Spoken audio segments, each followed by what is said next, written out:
Verbilena, EV Naturals, Love and Body Works, and Ampalaya Plus. Huwag pabaya sa diabetes. Habang maaga, mag-Ampalaya Plus.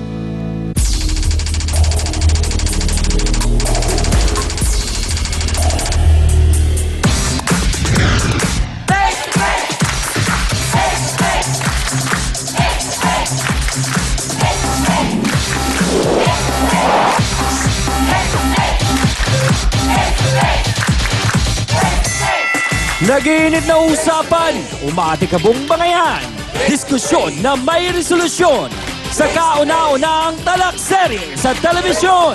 Face to face now with Miss Ami Perez. Happy morning sa lahat ng mga sawsawera at sawsawera worldwide! Handa na ba kayo sa talakan? Aba, saan ba kayo? Sa puti o sa pula? Sa Ryan, ready na rin ba? Kamusta ka naman dyan, ha? Kami ay mabuti at ready na siyang Ami. Sausawa na! Saan tayo? Oy! Face to face na! Usapan, aminan, awayan at nakabagkayan. Gusto mo bang makisaw-saw tara na kaibigan? Bangayan ay solusyonan. Face to face, Sinong sisipangon? face to face, Sinong ngingiti? face to face, Ang mga problema, face to face. pag yung talikuran, harapin mo, face to face.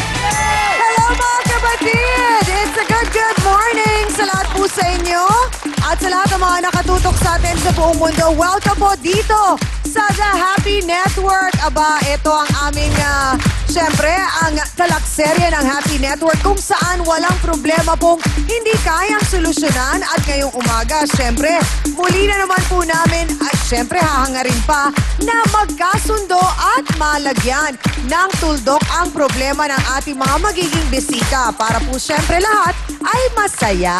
At eto na, para mas happy, narito po muna ang ilan sa mga reaksyon ng ating mga kasawsawan sa Facebook. Unahin na natin galing kay Tam Nap. Sabi niya, madaling araw pa lang dito sa Belgium. Aba, ay gumigising na ako to check my phone kung ano ba ang latest update ng face-to-face. Then, tsaka ako na pinapanood dito sa TV pagkabangon ko sa umaga. Sobrang lamig naman kasi dito ngayon. Can't wait to watch the episode today. Talagang addict na ba talaga ako sa show na ito? Naku, ikaw lang makakasagot niyan at buti naman, addict ka sa face-to-face. Eto, galing naman kay Lang Bin Shay. Happy New Year, Chang Ami, at sa lahat ng bumubuo ng face-to-face. Sobrang ganda po talaga ng show nyo. Lagi ko po talaga pinapanood ito kasi kahit malayo ako sa pamilya ko, pakiramdam ko, kasama ko lang sila kapag ka face-to-face na. O di ba ang galing? More power sa show nyo and God bless. Salamat din po for always watching sa lahat ng mga kasawsawan natin na tumututok sa atin sa internet. Maraming salamat. Also, binabati rin natin ang belated happy birthday si Ollie Factor. Happy viewing also kay Miss MT Balesteros. Maraming salamat for the Christmas card na pinadala po ninyo sa akin. Maraming salamat. Binabati ko rin po sina Shay Ma, Marimla, Ellie, Flor at Weng ng Istanbul, Turkey. Kamusta rin po kina Maria Jeronimo, Andre Consuelo at Lola Neria Remula na lagi rin pong nanonood ng ating programa araw-araw. At happy birthday sa pinakamamahal na mami ng aming floor director na si Ate Aileen. Happy birthday po kay Mrs. Elsa Valderrama. At maraming salamat at nagkaroon kayo ng anak na napakabait na kagaya ni Ate Aileen. Mga kapatid, saan man po kayo naroon sa buong daigdig, asahan po ninyong lalo pa naming pagbubutihin at talaga namang pagagandahin ang mga issues po na inilalapit po sa amin at dinidulog dito lang sa paborito ninyong Barangay Hall on Air dahil ang lahat po ng mga ginagawa namin dito ay masaya namin pong ginagawa para sa inyong lahat. At ako pa rin po ang inyong Chang Ami na tinatawag na rin ngayong pambansang kapitana na nagsasabing kung may problema ka, harapin mo, pag-usapan natin yan. At syempre, hindi kompleto ang araw ng ating mga sawsawero at sawsawera kung wala si Kagawad na Hans Mortel. Nako! Kagawad! Kamusta ka Maraming salamat, Kapitana! Nako, dumarami at lumalawak na talaga ang ating Barangay Hall on Air. Abay, pati mga kababayan natin abroad, ha? Talagang nakatutok sa atin. Nako, alam mo, Chang, sigurado akong isa sa mga dahilan yan ay dahil talaga namang inaabangan nila ang mga words of wisdom ng ating trio, Tagapayo!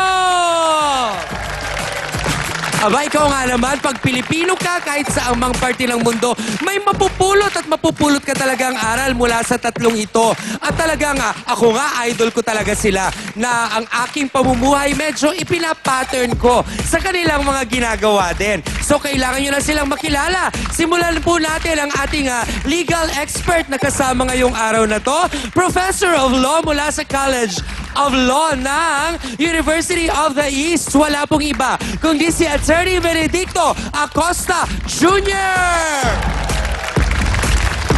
Ang ikalawa nating tagapayo, nako, eto ang mga nanay. Dapat gawin nyo tong ehemplo kasi nahahati-hati niya ang oras niya sa kanyang career at syempre sa kanyang pamilya. Dapat ganun din kayo. Hindi napapabayaan ang mga anak. Wala pong iba kundi ang ating family counselor, Dr. Camille Garcia. Ang ikatlong tagapayo, eto naman, sus, kung lahat ng mga lalaki ganito kabait, walang babaeng mamumroblema. Yun nga lang, walang pinalad na babaeng magiging, kumbaga, kabiyak niya. Kasi pinili niya po na ang gawing bukasyon ay pagsilbihan tayong lahat. Kaya, he must remain single. Ay, nako, wala pong iba. Ang ating spiritual advisor, Father Sally Merida. O di ba naman, tatlong tao yan na pwede talaga nating, kumbaga, tularan. At kailangan na lang siguro, makilala natin ang ating mga magiging bisita. Siyang, ano naman pa mga problema nila? Isang ina po ang sawa na nga ba sa kanyang anak na di umano ay pariwara na. Ito po ang ating face-to-face issue of the day. Daing ng isang ina. Black sheep daw ang anak niyang babae. Sa lahat ng anak ko, si Jenny ang black sheep. Pasaway siya lagi. Natanong ko kung anong problema niya, hindi naman niya sabihin sa akin. Lagi ako sinasagot. Minsan minumura ako. Totoo, napasaway ako. Parang ako lang yung tao sa bahay. Ate ko kanina, kahit may pamilya, hindi man lang niya mautusan. Dahil pag nagsusugal sila, mas mahal niya pa yung mga tao kaysa akin. Mga ginawa ko sa'yo, kahit bayaran mo, hindi ka pa rin bayad. Dahil kaya lang naman ako naging rebelde kasi mas mahal mo pa yung ibang tao kaysa sa akin. Sana, Jenny, magbago ka na alang-alang sa mga anak mo. Dahil naawa ko. Inang nasasaktan ang kalooban. Inirereklamo ang anak na palaban. Ito ang mainit natin aalamin now.